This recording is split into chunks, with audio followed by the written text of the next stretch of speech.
Millions of people worldwide are suffering from arsenic poisoning caused by their drinking water. Arsenic is a naturally occurring mineral in Earth's crust that can contaminate groundwater.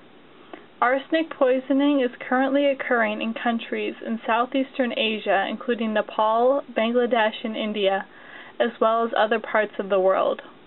In many cases, arsenic poisoning occurs in rural areas where there is no central water treatment system to remove the arsenic. My name is Katie Snyder, and I'm a rising senior at the University of Michigan in the Civil and Environmental Engineering Department. This summer, I was a participant in the Summer Undergraduate Research and Engineering program. I worked on arsenic and nitrate removal using a fixed-bed anaerobic bioreactor system with Professor Lutgard Raskin, Professor Kim Hayes, Dr. Girdhar Upadhyaya, Tara Clancy, Alyssa Jenkins, and Sing-Shen Chu. In this presentation, I'm going to focus on what we refer to as the household reactor, which can be used in rural areas at the household level to remove arsenic and nitrate from drinking water.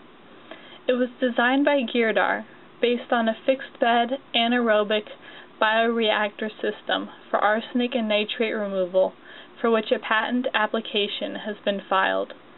The household reactor has been in operation for just over 7 months.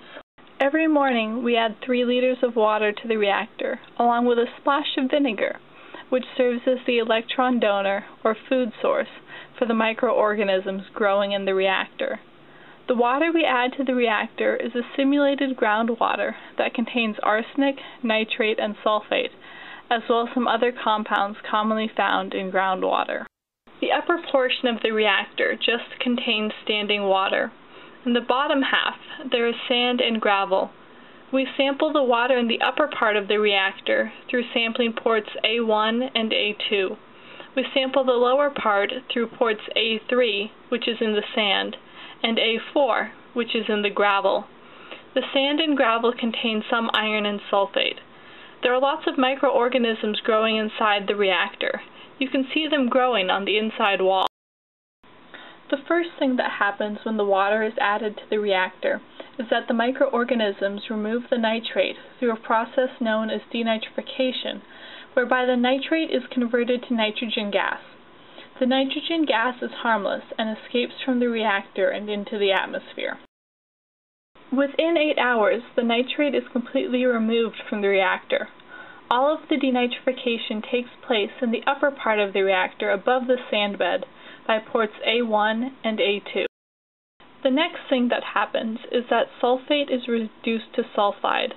This takes place in the lower part of the reactor, in the sand and gravel, by ports A3 and A4.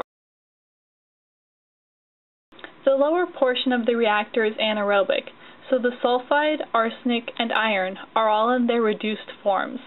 Once the sulfide is formed, there are 2 chemicals with which it can precipitate. The sulfide can precipitate out with arsenic, forming an arsenic sulfide solid, and thereby removing arsenic from the water.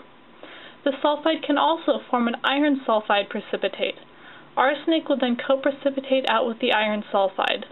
These are the 2 main mechanisms for arsenic removal in this system. The arsenic removal takes place primarily in the lower portion of the reactor, where the sulfate reduction takes place. As you can see, the arsenic concentration decreases between ports A2 and A3, and at ports A3 and A4 with time, which is where the sulfate is reduced to sulfide. After 24 hours, we open the tap and 3 liters of water drain out of the reactor. The groundwater we put in the reactor yesterday morning had a nitrate concentration of 49 milligrams per liter, and all of that nitrate has been removed. The sulfate concentration was 21 milligrams per liter, and now that's all gone as well. Most importantly, the arsenic concentration of the water we added yesterday morning was 203 micrograms per liter, and now it's only 71 micrograms per liter. While the water is still not safe to drink because the EPA and the World Health Organization have set a standard of 10 micrograms per liter for arsenic in drinking water, over half the arsenic is gone. The reactor has only been in operation for 7 months, and we have many ideas for improving arsenic removal.